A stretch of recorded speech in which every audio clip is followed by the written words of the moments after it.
30 পারা যদি ভালো করে ব্যাখ্যা করে শুনাইতে হয় তাহলে 30 বছরের কম হয় না। সুন্দর করে যদি বলতে হয়, মোটামুটি ভাবে যদি বলতে হয়, আর আমার মতো ছোট মানুষের দ্বারা তা সম্ভব না। আমার নবীর সিরাত, আখলাক, মিলাদ, বিস্তারিত লম্বা চওড়া কিচ্ছা আমি একটা জায়গা থেকে আপনাদের একটু অল্প একটু বলবো, বিরক্ত হবেন নাকি? যেহেতু মাসটা চলে যাচ্ছে আর শেষ দিক চলে আসছি, নবী আলাইহিস সালাতু ওয়াস সালামের জন্মটা কেমন হলো একেবারে নবী আলাইহিস সালাম নিজেই বলেছেন, হুজুর নিজের জন্ম সম্পর্কে বলেছেন, শুধু নিজের না, 2.5-3 লক্ষ নবী রাসূল দুনিয়ায় এসেছেন, 2.5 থেকে 3 লক্ষ নবী রাসূল দুনিয়ায় এসেছেন, নির্দিষ্ট সংখ্যা কাহারও বলার কায়দা নেই। হুজুর বলেছেন কোন নবী রাসূল আদম আলাইহিস সালাম থেকে নিয়ে ওই নবী রাসূল পর্যন্ত তার পূর্বপুরুষের ভিতরে যেই সিরিয়ালে আসছে, এ পুরুষের থেকেও পুরুষ, ও পুরুষের থেকেও পুরুষ, এরকম না সিরিয়াল, একজন পুরুষও ব্যভিচার ছিল না। যেই মহিলাদের মাধ্যম দিয়ে উনি দুনিয়া আসছেন ওই নবী রাসূল, একজন মহিলা ব্যভিচারিণী ছিল না, একজন মহিলা জিনা করে নাই, একজন পুরুষও ব্যভিচার চরিত্রহীন ছিল না।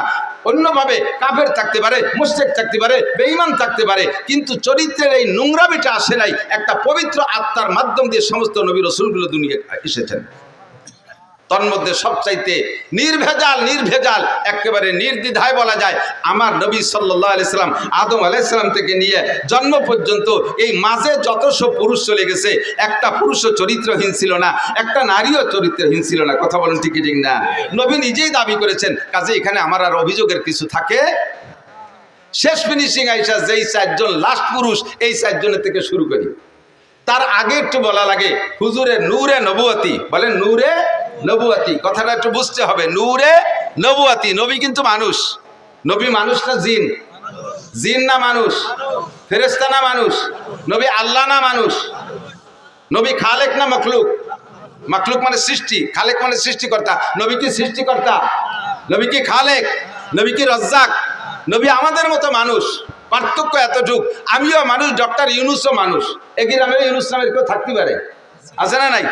তাহলে এই ইউনুস আর ডক্টর ইউনুস, উনার নাম ইউনুস বলে আপনি উনারে সরাই দিয়ে সেই চেয়ারে বসে দেন, ঠেলা কারে পায়। ওই ইউনুসও যা দিয়ে বানাইছে, এই ইউনুসও তাই দিয়ে বানাইছে, পার্থক্য আছে ভিতরে অনেক কিছু, ঠিক না? হাসিনা নামে টুঙ্গিপাড়া বহুত মহিলা আছে না নাই? যে এই হাসিনা আর শেখ হাসিনা কি এক হাসিনা? খালেদা নামে বাংলাদেশে আরো মহিলা আছে না নাই? এই খালেদা আর ওই খালেদা কি এক খালেদা? মানুষ হিসেবে আমি আর নবী আলাইহিস সালাতু ওয়াস সালামের একই ম্যাটেরিয়াল দিয়ে তৈরি, কিন্তু আমার ভিতরে নূর ও নবুয়তি নাই, আমাকে আল্লাহ ওহী দেয় নাই, আমার কাছে জিবরাইল আসে না। নবী পাককে আল্লাহ তাআলা এই মাটির মানুষটাকে নূরে হিদায়াত দিয়া, নূরে নবুয়ত দিয়া, নূরে কোরআন দিয়ে আল্লাহ তাআলা তাকে সারা বিশ্বের শ্রেষ্ঠ মানুষে পরিণত করেছেন। ঠিক না? এই যে লাইটটা বানাইছে কি দিয়ে? কাঁচের বডি না? হতে পারে কাঁচ, নাকি ইদানিং তো প্লাস্টিক চলতেছে, কাঁচই ধরেন, খেয়াল করেন, কাঁচের বডি, ঠিক না? এখন ওর মধ্যে লাইট যাওয়ার কারণে ওইটার নাম হয়ে গেছে কি? এই যে কাঁচ দিয়ে বানানো যে রডের মতো, এটার নাম কি? কাঁচ না লাইট? কাঁচ না লাইট? টিউবলাইট না? টিউবলাইট। বোঝেন নাই কথা? টিউবলাইট না? এই লাইটটা যদি কাইটে যায়, এখন ওটার মূল বডি তো বানানো কি দিয়ে? কাঁচ দিয়ে। এখন কি আপনি আপনার ছেলেরে বলবেন যে বাজারে তো একটা লাঠি কাঁচ কিনে নিয়ে আয়, একটা লাঠি কাঁচ কিনে নিয়ে আয়, তাই বলবেন? কি বলবেন? একটা লাইট কিনে নিয়ে আয়, তাই বলবেন, ঠিক না? মূলত লাইট হলো আলো, ভিতরের টুক আলো, বডিটা কিসের? কাছের না? আমার নবীকে আল্লাহ তাআলা মাটি দিয়ে বানাইয়া গোটা আদম জাতিকে দামি বানাই ফেলাইছে। নবী পাক মাটির মানুষ, ভিতরে নূরের লাইট, হিদায়াতের নূর, নবুয়তের নূর, কোরআনের নূর ঢুকাই দিয়া তাকে নূরের নবী বানাই দিয়েছে। কন্যা সুবহানাল্লাহ, ঠিক না? এই নূরের আগমন শুরু হয়েছে কোন জায়গা থেকে? শেষ জামানায় হযরত ইব্রাহিম আলাইহিস সালামের ছেলে ইসমাইল থেকে শুরু হয়েছে। ইসমাইল আলাইহিস সালামের ভিতরে আল্লাহ তাআলা আমাদের নবীর আগমন উপলক্ষে এই নূরে নবুয়তিটা ফোকাস দিয়ে দিয়েছে। ইব্রাহিম আলাইহিস সালামের 2 ছেলে ইসহাক আর ইসমাইল। ইসহাক আলাইহিস সালামের বংশে বহু নবী, মুসা আলাইহিস সালাম, ঈসা আলাইহিস সালাম, দাউদ আলাইহিস সালাম, সুলাইমান আলাইহিস সালাম, তারপরে ইউসুফ আলাইহিস সালাম, এরকম হাজার হাজার নবী, লক্ষ লক্ষ নবী ইসহাক আলাইহিস সালামের বংশে জন্ম নিয়েছে। আর ইসমাইল আলাইহিস সালামের বংশে মাঝে কোনো নবী আছে কিনা তা আমার ভালো জানা নাই, তবে শেষ নবী একজনই শ্রেষ্ঠ নবী, মুহাম্মদুর রাসূলুল্লাহ সাল্লাল্লাহু আলাইহি সাল্লাম। ইসহাক আলাইহিস সালামের বংশে 2.5 লক্ষ নবীও যদি হয়, রাসূলও যদি হয়, সব নবী রাসূলকে এক পাল্লায় দিলে আমার নবীকে আরেক পাল্লায় দিলে কোন পাল্লা ভারী হবে? ভয় পাচ্ছেন? কোন নবীরে খাটো করছি না, নবীরা তো অনেক উপরের। তারপরে আল্লাহ তাআলা যদি আমাদের নবীকে দামি বানাইছে, বা দেখো দা বুজুর্গ তুই কিসসা মুক্তাসার, আল্লাহর পরে এই জগতের সবচেয়ে দামি আমাদের নবী মুহাম্মদুর রাসূলুল্লাহ সাল্লাল্লাহু আলাইহি ওয়াসাল্লাম। কথা বলুন ঠিক কি ঠিক না? ইসমাঈল আলাইহিস সালামের বংশে জন্ম নিয়েছে আমাদের নবী। আস্তে আস্তে আস্তে আস্তে ইসমাঈল আলাইহিস সালাম থেকে নিয়ে প্রায় 30 পুরুষ পরে আয়েশা হুজুরের আব্বাজি আব্দুল্লাহ রাদিয়াল্লাহু তাআলা আনহু, হুজুরের তাওই দাদার বাপের নাম কি? দাদার বাপরে কি কয় আমাদের দেশে? তাওই। তাওই কয় না, দাদার বাপ তাওই বাপ, বুড়ো বাবা কয়। দাদির মারে বুড়ো মা, নানির মারে বুড়ো মা অথবা মাওই। তো হুজুরের আব্বা আব্দুল্লাহ, হুজুরের দাদার নাম হুজুরের আব্বা আব্দুল্লাহ, হুজুরের দাদার নাম আব্দুল মুত্তালিব বলে জানি। আর আব্দুল মুত্তালিবের বাপের নাম হাশেম। নাম কি? এই হাশেম হুজুরের চতুর্থ পুরুষ, হুজুর থেকে নিয়ে চতুর্থ পুরুষ।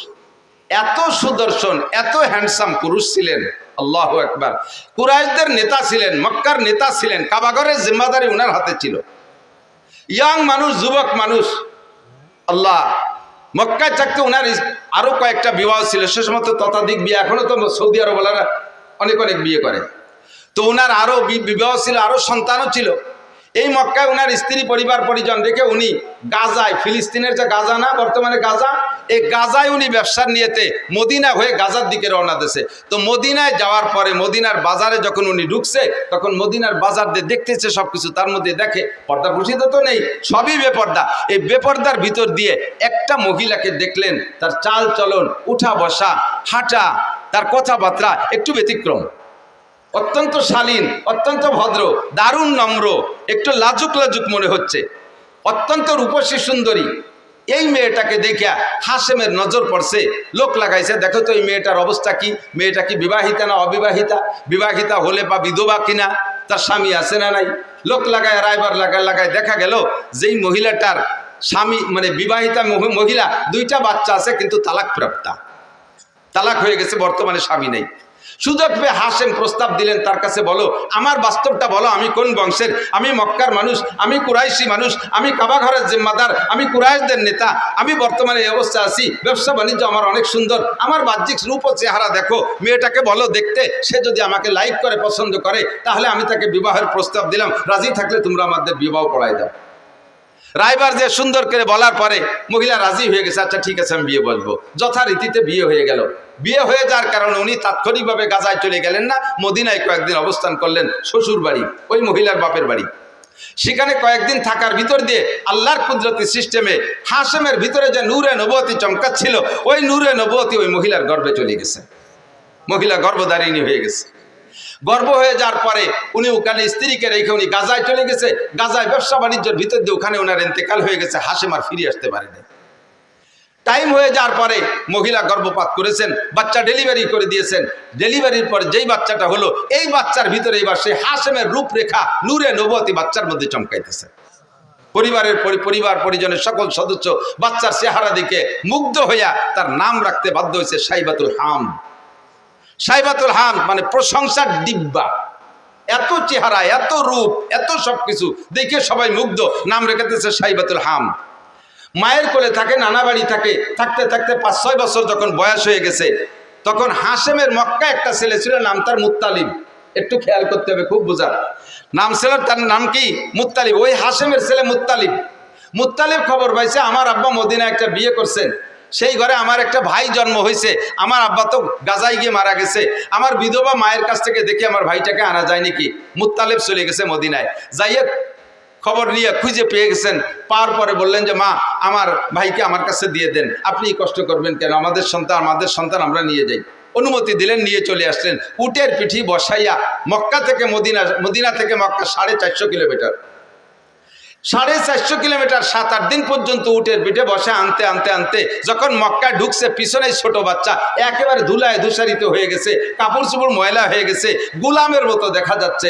যখন মক্কায় ঢুকছে, মক্কিরা জিজ্ঞেস করছে, মুত্তালিব তোমার পিছে কে বসা?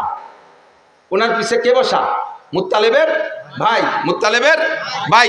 এখন যদি বলে পিছনে আমার ভাই বসা, তাহলে ওনার ইজ্জত যায়। যে গুলামের মতো একটা ময়লা নোংরা সিরা কাপড় বড়া পোলা, সে ওনার ভাই, এই বলে ওনার ইজ্জত যাবে বিদায় উনি ভাই বলে পরিচয় না দিয়ে কয় হাজা আব্দি, এটা আমার গুলাম। তো গুলামের মালিক মুত্তালিব, মুত্তালিব হলেন মালিক, আর এটা হলো সাইবাতুল হামদ হলো গুলাম। আরবিতে দুই শব্দের মিলে কয় আব্দুল মুত্তালিব, মানে মুত্তালিবের গুলাম। আসল নাম হলো সাইবাতুল হামদ। সাইবাতুল হামদ হলো হুজুরের দাদা।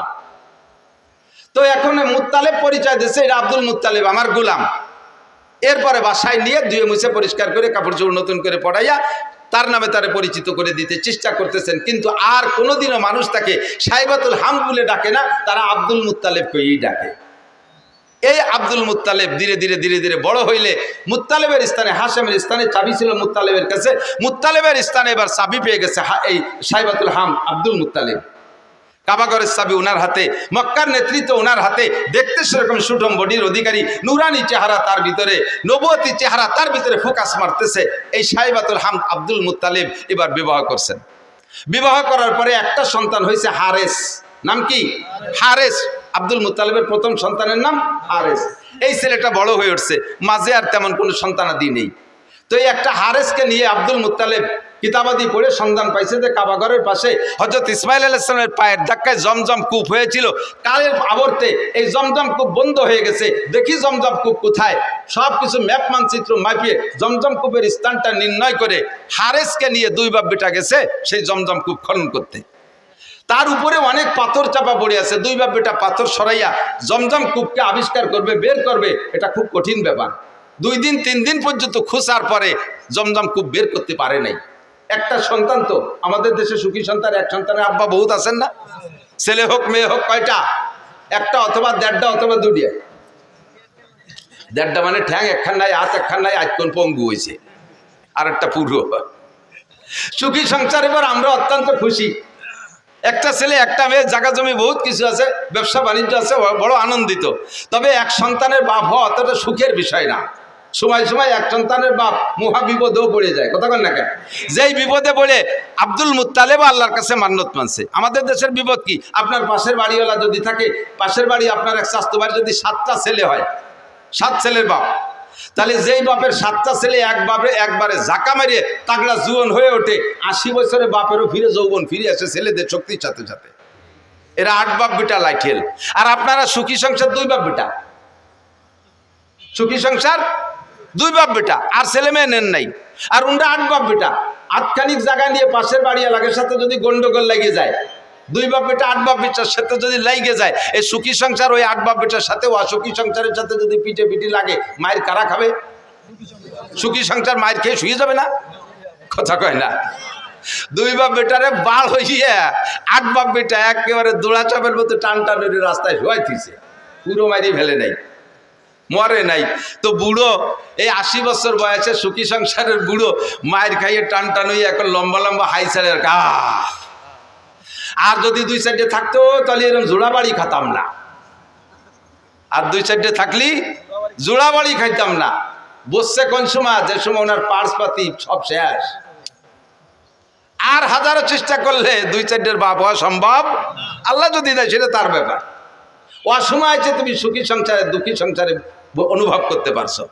হারেস সাইবাতুল হামদ আব্দুল মুত্তালিব সময় মতোই বুঝে ফেলাইছে যে আমার এই এক সন্তান দিয়ে জমজম খুব খুঁজতে পারলাম না, যদি এরকম 8 বাপ বেটার সাথে কাজে ডাঙ্গে লাগিয়েই যায় তাহলে তো মায়ের খাইয়ে আসতে হবে। সাথে সাথে কাবাঘরে গিলাফ ধরে মান্নত করছে, আল্লাহ যদি তুমি আমার 10টা পুত্র সন্তান দাও, যদি 10টা পুত্র সন্তান দাও, তাহলে একটা সন্তানকে আমি তোমার রাস্তায় এই কাবাঘরের পাশে জবাই করে দেবো, কুরবানি দেবো। কি এই সামান্যতের মান্যত চিনতে হতে পারেন? ওনার জন্য এই মান্যত পুরো করা ওয়াজিব, কিন্তু এমন মান্যত যদি এই সমাজে কেউ করেন, এই মান্যত পুরো করা ওয়াজিব না। অনেকে মানে, মারা বিশেষ করে মারা মান্যত মানে, সন্তান যদি অসুস্থ হয়ে পড়ে, আল্লাহ যদি তুমি আমার বাবারে বাঁচাও, আল্লাহ আমার বাবার রোগ আমারে দিয়ে আমার বাবারে সুস্থ করে, এরকম করে মারা। নিজের রোগ, বাবার সন্তানের রোগ আমারে দিয়ে আমার বাবারে বাঁচাও, আমার হায়াত তারে দিয়ে আমার বাবারে বাঁচাও, যদি আমার বাবা বেঁচে যায়, আমার সন্তান যদি বেঁচে যায়, তাহলে আমি জীবিত অবস্থায় 7 দিন কবরে থাকবো। তাই দেখছো কিরম ঠে? এরকম মান্যতের মশালা আমার কাছে আসে, মিথ্যে কথা বলতেছি না। এই কত যে আসে মাঝে মাঝে উদ্ভট মানে এই মান্যতের কথা। একজনে মান্যত মানছে, হুজুর আমি নিয়ত করছি কাবা ঘরে একটা হেরিকেন দেব। কাবা ঘরে গেছি মানে হেরিকেন লাগাই কোন জায়গা? বাঙালি হেরিকেন কাবা ঘরে চলে? এ মান্যত মানছে আমি কি এর? এরকম কঠিন কঠিন প্রশ্ন। 7 দিন কবরে তাজা অবস্থায় থাকবো, থেকে দেখছেন একদিন? আরে মরার পরে একদিন থাকবো কিভাবে, সেই চিন্তায় ঘুম হয় না। মরার পরে কিভাবে কবরে থাকবো একদিন, সেই প্রথম রাতটা নিয়ে এই চিন্তা। কবরের প্রথম দিন, মার রব্বুকা মা দীনুকা ওমান হাদার রাজুলুল্লাযী বুইসা ফীকুম। 3টা প্রশ্নের জবাব আমাকে কবরে থেকে দিতে হবে। 3টা প্রশ্ন হবে আমার জন্য, আমার সামনে।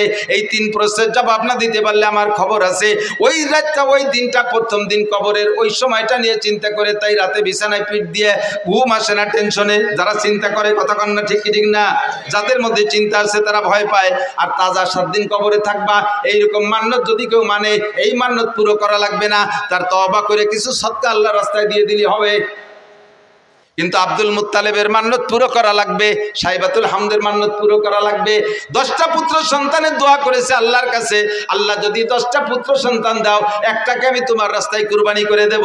আল্লাহ টপ টপ করে একের পর এক 10টা পুত্র সন্তান দিয়ে দিয়েছে। জমজম খুব খনন করতে সন্তান লাগবে, এই জন্য 10টা সন্তান চাইছে। কয় বাব্বিটা মিলিয়ে এবার জমজম খুব আবিষ্কার করেও ফেলাইছে। এখন সন্তানরে কুরবানি দাও, কোনটারে কুরবানি দেবে? ভাগ্যক্রমে আস্তে আস্তে 10 নম্বর সন্তান আব্দুল্লাহর ভিতরে, ওই সাইবাতুল হামদের মধ্য থেকে এতদিন অন্য কোন সন্তানের ভিতরে প্রকাশ পায় নাই, আব্দুল্লাহর ভিতরে নূরে নবুয়তি চমকাইছে। 10টার ভিতরে এবার যেটা সবচাইতে সুদর্শন চেহারাওয়ালা, তারে কি হাতে ধরে জবাই দিতে মনে কয়? চাইতেছে যে ঘুরে ঘুরে অন্য একটারে, যেটা বুসা টুসা একটু কালা টালা আছে, ওর একটারে মারি দিয়েছে মান্যত পুরো করে। কিন্তু তবুও তো সন্তান, তবুও কোনোভাবে কি আব্বা জবাই দেওয়া সম্ভব? কিন্তু মান্যত করছে, আল্লাহর ওয়াদা পূরণ করতেই হবে। এখন কারে জবাই দেবে কোনো নির্ধারিত করে না যে 8 নম্বর ডানা, 6 নম্বর ডানা, 1 নম্বর ডানা, 10 নম্বর ডানা। কাজেই একটারে বের করতে লটারি লাগবে। এবার একের থেকে হারেস থেকে নিয়ে লটারি করা শুরু করছে। যে কয়বার লটারি করছে 3 বার, প্রত্যেকবার আব্দুল্লাহর নাম আসে। যেটারে সবচেয়ে ভালোবাসে, যারে বাঁচায় রাখার জন্য লটারির পদ্ধতিতে গেলেন, সেইটার নামই আসে বারবার। তো যেহেতু 3-4 বার বা প্রত্যেকবার লটারিতে ওই একই নামে আসে, এখন তারে তার বাঁচানোর উপায় নেই। তো বাবা জামা কাপড় পরে রেডিও, তোমারে জবাই দিই। আল্লাহর হুকুম, আল্লাহর মান্যত পুরো করতে হবে। বাস্তব কাজেই ছেলেও কোনো দ্বিমত না করে, জি আব্বা চলেন যাই। ছেলেকে নিয়ে গোটগাট করে রওনা দিছে, কাবার পাশে নিয়ে তো জবাই করবে। তো আব্দুল্লাহর বোন, একেবারে উনার মায়ের পেটের যে বোনটা, এই বোনটা বারবার কাঁদতেছে, আব্বা তুমি দরকারে আমারে জবাই দাও, আমার ওই ভাইটারে জবাই দিও না। ও ভাইয়ের মধ্যে কিছু না কিছু আছে, ভাইয়ের ভিতরে অন্য কিছু থাকতে পারে। ভাইয়ের যে চেহারা, আব্বা হাজার হাজার মানুষ তার পাগল, তুমি আমার ভাইরে জবাই না দিয়ে আমারে জবাই দাও। বোনে কাঁদতেছে। কয় মা সেটা তো আসলো না লটারিতে, তোর নামও তো লটারিতে নিয়ে দেখলাম, তাও তো আসে না, কি করবো? তখন আব্বা একটা পদ্ধতি অবলম্বন করেন, যদি এসে যায় ভাগ্য পরিবর্তন হয়েও যেতে পারে। 10টা উটের সাথে আর আমার ভাই আব্দুল্লাহর সাথে একটা লটারি টানেন। 10টা উট আর আব্দুল্লাহ, দুইজনের মধ্যে লটারি টানেন। সেই সময় একজন মানুষকে যদি কেউকে যদি কেউ হত্যা করতো, একজন মানুষের জীবনের বিচার 10টা উট। সেই জন্য 10 উটের সাথে লটারি টানতে বলছে। তো 10 উটে লটারি টানছে, এ জায়গা 10 উটের নামে লটারি আসে নাই, আব্দুল্লাহর নামে শিখেছে। কাব্বাতালি 20টায় টানেন, 20টায় টানছে, তা আব্দুল্লাহর নাম। 30টায় টানেন, তা আব্দুল্লাহর নাম। 40টায় টানেন, তা আব্দুল্লাহর নাম। 90টায় টানেন, তাও আব্দুল্লাহর নাম। কয় যে মা আর বাঁচানো গেল না, আর কত টানবো? কয় যে আব্বা আর শেষবারের মতো 100 উটির সাথে একটা টান দিয়ে দেন। একদিকে 100 উট, আরেকদিকে আব্দুল্লাহ। এই 100 উট আর আব্দুল্লাহর ভিতরে লটারি টানলে এবার 100 উটের নামে লটারি আসছে। আব্দুল্লাহ বাইসে গেছে। বলেন আল্লাহু আকবার। আল্লাহ নবী আলাইহিস সালামকে আল্লাহ তাআলা দুনিয়া আনতেছেন। সবাই টাকা দেন যাবে না। আর দোয়াই দেখছো, গাই দোয়াইছো কোনোদিন? না ফানাইয়ে দোয়ানো যায়? দইরে টান দিলি বান ছিঁড়ে যায়, দুধ বেরিয়ে।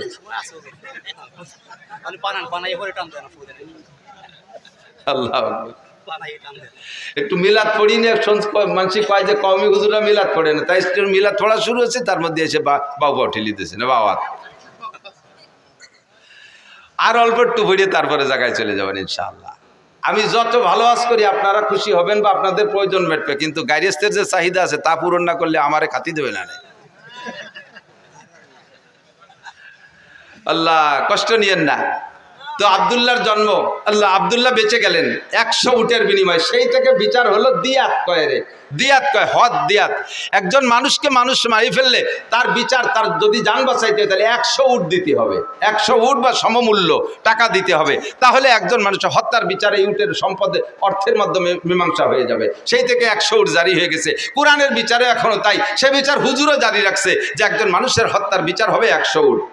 তো খাজা আব্দুল্লাহ বেঁচে গেলেন। এবার আব্দুল্লাহর ভিতরে নূরে নবুয়তি চমকাইতেছে। যেদিকে যায় সেদিকে মানুষ আব্দুল্লাহর দিকে তাকায় থাকে, যেদিকে যায় সেদিকে নারীর আব্দুল্লাহর দিকে তাকায় থাকে। এবার এই করতে করতে ধীরে ধীরে আব্দুল্লাহর বয়স হয়ে গেছে, বিয়ের বয়স হয়ে গেছে। আব্দুল্লাহকে বিয়ে দেওয়ার জন্য আব্দুল্লাহর বাপ আরো সবাই মিলে চেষ্টা করতেছে, মাইয়ে খুঁজতেছে। খুঁজতে খুঁজতে আব্দে মুনাফের একটা মেয়েটা বড় রূপসী, মেয়েটির নাম আমেনা, মেয়েটির নাম আমেনা। এই রায়বারের মাধ্যমে ঘটকালি করে সেই বাড়ি বিবাহের উদ্দেশ্যে আব্দুল্লাহকে নিয়ে চলতেছে। পথিমধ্যে এক এহুদি মহিলা এই আব্দুল্লাহকে দেখা সকলের ভিতরে থেকে ডেকে একটু এদিকে আনছে, ভাই একটু এদিকে আসবেন, ডেকে নিয়ে গেছে। ভাই আপনাকে 100 উট দেবো, আপনি আমার সাথে একটু জীবন দেবেন, আমাকে আপনার বডিটা দেবেন, আপনার দেহটা আমাকে দেবেন, 100 উটের বিনিময়ে রাজি আছেন? আব্দুল্লাহ বলতেছে, সাবধান, আর কখনো ফার্দার এমন চরিত্র নষ্ট হওয়ার কথা বলবা না। আমি জীবনে কোনোদিন আমার চরিত্রে একটা তিল পরিমাণ দাগ লাগাইতে দেই নেই, আমার পূর্বপুরুষের ভিতরে এই বদনাম নাই, আর তুমি এমন নোংরা প্রস্তাব দিচ্ছ আমাকে। ধমক দিছে। মহিলা ভয়তে কথা বলে নেই, কিন্তু মহিলার উদ্দেশ্য খারাপ ছিল না, তার উদ্দেশ্য অন্যভাবে ছিল ভালো। এবার আব্দুল্লাহ চলে গেছেন বিবাহের অনুষ্ঠানে, শ্বশুর বাড়ি চলে গেছে, বিয়ে হয়ে গেছে। আমেনাকে নিয়ে 3টি রাত সেখানে রাত যাপন করে তারপরে যখন ফিরে আসতেছে ওই ইহুদি মহিলার বাড়ির কাছে আসলে, এবার ইহুদি মহিলা আবারও আব্দুল্লাহকে ডেকে বলছে, ও ভাই এদিকে আসো, তুমি কোথায় গেছিলে? অমুক জায়গা গেছিলাম। কি কারণে? বিয়ে করতে গেছিলাম। বিয়ে করছেন? বলে জি করছি। স্ত্রীর সাথে রাত যাপন করেছেন? বলে জি তা করেছি। সব আপনার চেহারায় ফুটে উঠতেছে, যেই নূর নিয়ে আপনি এখান দিয়ে গিয়েছিলেন সেই নূর আর এখন এদিকে আসে নাই, আপনার সেই চেহারা নাই, আপনার সেই নূরানি চেহারা কোনো না কোনো নারীর গর্ভের ভিতরে রয়ে গেছে। যেই গর্ভের ভিতরে রয়ে গেছে সেই গর্ভের সন্তানটা মুহাম্মদুর রাসূলুল্লাহ সাল্লাল্লাহু আলাইহি ওয়াসাল্লাম, নবী পাকের মিলাদ। এরপরে মহিলা বলতেছে, আল্লাহে আমি আপনার সাথে চরিত্র নষ্ট করার কোনো প্রস্তাব দিয়েছিলাম না, আমি 100 উটের জন্য দিতে চেয়েছিলাম। আপনার ভিতরে আখিরি নবী মুহাম্মদুর রাসূলুল্লাহ সাল্লাল্লাহু আলাইহি ওয়াসাল্লামের নমুনা আমি দেখতেছিলাম। আমার মনে আশা ছিল যে সেই নূরটা আমার গর্ভে আসতো, আপনি যদি আমার সাথে বিবাহে রাজি হতেন তাহলে আমার দেন মোহরের দাবি ছেড়ে দিয়ে আপনাকে আমি 100 উট দিতাম ওই নূরটা আমার পেটে নেওয়ার জন্য। যেহেতু এখন অন্য জায়গায় চলে গেছে, এখন আপনাকে আমি একটি পয়সার বিনিময়েও আপনাকে আমি বিয়ে করতে রাজি না। আব্দুল্লাহ থেকে চলে গেছে আমিনার গর্ভে। সময় পুরিয়ে গেল, নবী আলাইহিস সালাতু ওয়াস সালামের জন্ম হবে। এই জন্মের কিছুদিন আগে হুজুরের আব্বাজি ব্যবসায় যে সেখানে ইন্তেকাল করেছেন। হুজুরের আব্বা আর আসেন নাই, মদিনার পথে ইন্তেকাল করেছেন। এরপরে নবী আলাইহিস সালামের জন্ম হলো। নবী আলাইহিস সালামের জন্ম যখন হয়, কেসরার সিংহাসনে পাথর লাগানো ছিল, যেই পাথরকে তারা পূজা করত, যেই পাথরকে শ্রদ্ধা করত, পাথর থেকে লাইট চমকাইতো। নবী আলাইহিস সালাতু ওয়াস সালামের জন্মের সাথে সাথে আরশে আজিমের মালিকের কুদরতি সিস্টেমে ওখান থেকে 14 খান পাথর খসে পড়ে গেছে। শিখা চিরন্তন নামে একটা আগুন জ্বালাইতে 1000 বছর পর্যন্ত। নবী আলাইহিস সালামের জন্মের সাথে সাথে এই 1000 বছরের যে শিখা চিরন্তন, যাকে অমুসলমানরা পূজা করত, ধম করে সঙ্গে সঙ্গে নিভে গেছে। আল্লাহু আকবার। আমার নবীর জন্ম হলো দুনিয়ায়, আসমান জমিন সব সুরভিত হলো, ফেরেশতারা নারায়ে তাকবীর দিচ্ছে, জিন্দা যারা টের পাইছে তারা সন্তুষ্ট খুশি হচ্ছে। এভাবে বিভিন্নভাবে নবী আলাইহিস সালাতু ওয়াস সালামের যে ভবিষ্যৎ উজ্জ্বল হবে এটা অনেকেই টের পাচ্ছে, বিশেষ করে ইহুদি আর নাসারারা। লম্বা কিসসা সবটুক বলা যাবে না। নবীর জন্ম হয়ে গেল। নবী আলাইহিস সালাম মায়ের গর্ভে যতদিন ছিলেন, আরে ভাই খেয়াল করেন, মায়ের গর্ভে থাকলে বাচ্চা মাতৃ গর্ভে থাকা অবস্থায় মায়ের একটু বিরক্ত লাগে না? নবী আলাইহিস সালামের মা কখনো বিরক্ত বোধ করেন নাই। এবং জন্মের পরে, জন্মের সময় সব নারীদের রক্তক্ষরণ হয়। আমার নবীর জন্মের পরে নবীর মায়ের পেট থেকে কোনো রক্তক্ষরণ হয় নাই, কোনো নিফাসের রক্ত হয় নাই। বাচ্চাকে মায়ের পেট থেকে নাড়ি কেটে পৃথক করা লাগে। নবী আলাইহিস সালাম নাড়ি কাটা অবস্থায় জন্ম নিয়েছেন। বাচ্চারা একটু বড় হওয়ার পরে 6-7 বছরের ভিতরে খাতনা করাইতে হয়। কয় বছরের ভিতরে? 6 থেকে 7 বছরের মধ্যে খাতনা। আসলে বয়স কোনো লিমিটেড না, নিয়ম হলো পুত্র সন্তানদেরকে আমাদের মুসলমানদের সুন্নত হলো খাতনা করানো, ইব্রাহিম আলাইহিস সালামের সুন্নত। তা খাতনা করাইতে কোন বয়সে? মানুষের সামনে বাচ্চাটার প্যান্ট খুলতে গেলে, পরনের কাপড় খুলতে গেলে যখন লজ্জা বোধ করে তার সেই লজ্জার টাইমের ভিতরে তারে খতনা করাই দিতে হয়। তো লজ্জা বোঝে কোন সময়? 2-3 বছরের লজ্জা বোঝে, 3-4 বছরের লজ্জা বোঝে, 5 থেকে 6-7 ভিতরে সে লজ্জা বোঝে। মানুষের সামনে এবার প্যান্ট খুলতে গেলে, আমার ছেলেরা নিয়ে গেছে নদীর ঘাটে গোসল করতে, যে বললাম আব্বু তোমার শুকনো প্যান্টটা খুলিয়ে গোসল করো, সে সময় তার 6-7 বছর বয়স। ওরা আমি খোলার জন্য চেষ্টা, তুমি চিবিয়ে দূরে যা, না আমি বলবো না, আনচির মধ্যে ন্যাংটা হবো না। বুঝলাম যে ওর মুসলমানি দেওয়ার বয়স হয়েছে, এই বয়সের মধ্যে মুসলমানি দিতে হয়। যদি মশালা এইটাই হয় যে মানুষের সামনে শরমগা বের করতে যখন লজ্জা পায় ওই সময় তারে খতনা দিয়ে দিতে হয়, তাহলে আমাদের দেশের বর্তমান ছেলেদেরকে 20-22 বছরও মুসলমানি দেওয়া যায় না। কারণ 5-7 জন গোল হয়ে দাঁড়াইয়ে সেন্টারে দাঁড়ায় পেশাব করে, একে অপরের শরমগা দেখে একটুও লজ্জা পায় না। রাস্তার পাশে দাঁড়াইয়ে চেনটানি দিয়ে আশাইল বাগান ভিজে দিচ্ছে, সেচ দিয়ে দিচ্ছে, একটুও লজ্জা পায় না। কাজেই তাদের আর মুসলমানের বয়স এখনো পর্যন্ত হয় না, তাই নাকি? আমার নবীকে কোন দুনিয়ার মানুষের সামনে তার শরমগা খুলবে না, বিদায় আল্লাহ তাআলা তাকে জন্ম থেকেই এটা হেফাজত করেছে। জন্মসূত্রে নবী খাতনা করা অবস্থায় জন্ম নিয়েছেন। যদি কেউ জন্মসূত্রে কোনো বাচ্চা খাতনা অবস্থায় জন্ম নেয়, আমাকে দেশে পিরির সুন্নত হয়েছে, কোনো পিরির কোনো সুন্নত আছে? এটা কার সুন্নাত? নবীর সুন্নাত। নবী এইভাবে জন্ম নিয়েছিলেন, তোমার বাচ্চাটা সেভাবে জন্ম নিয়েছে। এটা বড় ভাগ্যবান সন্তান হতে পারে, একটু শুকর আদায় করি আলহামদুলিল্লাহ। আল্লাহু আকবার। এরপরে ধীরে ধীরে নবী বড় হইলেন। নবী পাক সাল্লাল্লাহু আলাইহি সাল্লাম যখন 3 মাস বয়স, সেই সময় ওই দেশের নারীদের প্রথা ছিল নিজেদের সন্তানদের দুধ নিজেরা খাওয়াইতো না, অন্য মহিলাকে পয়সা দিয়ে তাকে দিয়ে দুধ খাওয়াইতো। তো হুজুরের আব্বা নেই, হুজুরের গার্জিয়ান হুজুরের দাদা সাইবাতুল হামদ আব্দুল মুত্তালিব, হুজুরের চাচা খাজা আবু তালেব থেকে তায়েব থেকে, কবিলায় বনি সাদ থেকে, তায়েব থেকে এবছর গিয়েছি আলহামদুলিল্লাহ। হজের পরে উমরায় গিয়েছিলাম, আগে পরে কখনো যাইতে সুযোগ পাইনি। কবিলায় বনি সাদ হালিমা সাদিয়ার বাড়ি দেখতে গেছিলাম। গড়বাড়ি নাই সে জায়গা, কিছু পাথর দিয়ে একটু নমুনা বানায় রাখছে যে এখানে হালিমা সাদিয়ার বাড়ি ছিল। ওর পাশেই কবিলায় বনি সাদ আছে, যেই বংশের মেয়ে উনি। তো দুর্বল গরিব মানুষ, একটা দুর্বল উট নিয়ে গেছে, হাঁটতে পারে নাই, উটেরও স্তন শুকিয়ে গেছে, উটের বাচ্চাও তার মায়ের দুধ পায় না। আর হালিমা সাদিও না খাওয়ার কারণে নিজের স্তন শুকিয়ে গেছে, ওনার একটা বাচ্চা আব্দুল্লাহ, সেও দুধ পায় না। এমতো অবস্থায় গেছে মদিনা মক্কায় একটা বাচ্চাকে কিনে এনে কিছু পয়সার বিনিময়ে তার একটু দুধ খাওয়াবে। হালিমার এই শারীরিক অবস্থা দেখা কোনো পয়সাওয়ালার বা ধনী মানুষ যারা, তারা কেউ নারে বাচ্চা দেয়নি, কেউ নাকে বাচ্চা দেয়নি, একেবারে খালি হাত। অন্যরা সবাই ধনী গণী দেখে দেখে নিয়ে গেছে। আল্লাহু আকবার। আর হালিমাকে কেউ দেয় নেই। লাস্টে হালিমা তার স্বামীকে বলতেছে, একেবারে খালি হাতে চলে যাওয়াটা অপমানই মনে হচ্ছে, আর ওই বাচ্চাটাও এতিম বলে তারও কেউ নেই পয়সা দিতে পারবে না, আমরাও যে অবস্থা বাচ্চাটারও সে অবস্থা, এই অভাবের মধ্যে দিয়ে ওইটি নিয়ে যাই, কেমন হয়? স্বামী একমত হলেন, ঠিক আছে নিয়ে যাও, ওইটি নিয়ে চলো। সেই বাচ্চাটা মোহাম্মদ রসুল্লাহকে খাজা আব্দুল মুত্তালিবের সাথে কন্ট্যাক্ট করে নিয়ে রওনা দিছে, নিয়ে মানে কোলে নেছে। কোলে নেওয়ার সাথে সাথে হালিমার শুকনো দেহের ভিতরে, তার শুকনো স্তনের ভিতরে একেবারে থম ধরে দুধে ভরপুর হয়ে গেছে। বাচ্চাও খাইছে, নিজের বাচ্চাও খাইছে আব্দুল্লাহ, আর নবী পাকও পেট পুরে দুধ পান করছেন। এর আগে 3 রাত পর্যন্ত আব্দুল্লাহ ঘুমোয় না দুধের অভাবে। উটের বাচ্চাটা ছটফট করতেছে দুধের অভাবে, উটের স্তনে দুধ নাই। হালিমা দুধ খাইলেই তো তার দুধ হবে। এখন হালিমা দুধ খাবে কোন জায়গা থেকে? সেই শুকনো স্তনওয়ালা উটটার থন সম্পূর্ণ দুধে ভরপুর হয়ে গেছে। উটের বাচ্চাও খাইছে, দোয়াইয়ে উন্ডাও খাইছে, আরামসে ঘুমাইছে। যেই উটটা হাঁটতে শক্তি পায় না, সেই উটের পিঠে সওয়ার হয়ে 3 জনে রওনা দিছে। শক্তিশালী সব উটকে পিছে ফেলাইয়া আমার নবীর উট সবচাইতে আগে চলে গেছে। 3 মাসে বাচ্চাকে নিয়ে চলে গেছে। যখন 2 বছর পুড়িয়ে গেছে, দুধ খাওয়ানোর মেয়াদ শেষ, এরপরে নিয়ে আসছে হালিমা আবার আমেনার কাছে, এনে বলতেছে, মা এই যে আপনার বাচ্চা। তা আমেনা বলতেছেন, বাচ্চাদেরকে মূল আদর্শ সামাজিকতা যদি শিখাইতে হয়, তাহলে মূল আদর্শ আর সামাজিকতা আছে গ্রাম অঞ্চলে। শহরে 12 ভেজালি মানুষ, শহরে 12 দেশের মানুষ, এ জায়গায় মূল আদর্শ খুঁজে পাওয়া যায় না। আদর্শ আসল ভাষা গ্রাম অঞ্চলে, মূল আদর্শ গ্রামে। কাজেই বাচ্চাটাকে আরো কয়দিন রাখেন, আরো কিছুদিন রাখলেন। 4 বছর যখন রাখছে, 4 বছরের ভিতরে ফাঁকে একবার আব্দুল্লাহ আর হুজুর 2 জন পাশে এক জায়গায় খেলাধুলা করতে গেছে। হালিমার ঘরের থেকে বেরোইয়া আমি সে জায়গাটাও দেখে আসছি আলহামদুলিল্লাহ।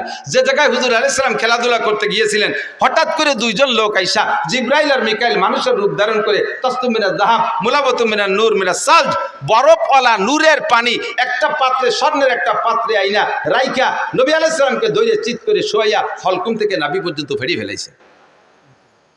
এই ফাড়া দেখা আব্দুল্লাহ দৌড়ে চলে গেছে, মার গো মা, 2 লোক আইসা আমার বাইরে বুক পড়ি ফেলাইছে, আমার বাইরে ফেলাই দিল। হালিমা আর তার স্বামী 2 জন পাগলের মতো দৌড়ে গেছে, যে দেখে যে নবী আলাইহিস সালাম পড়ে আছে।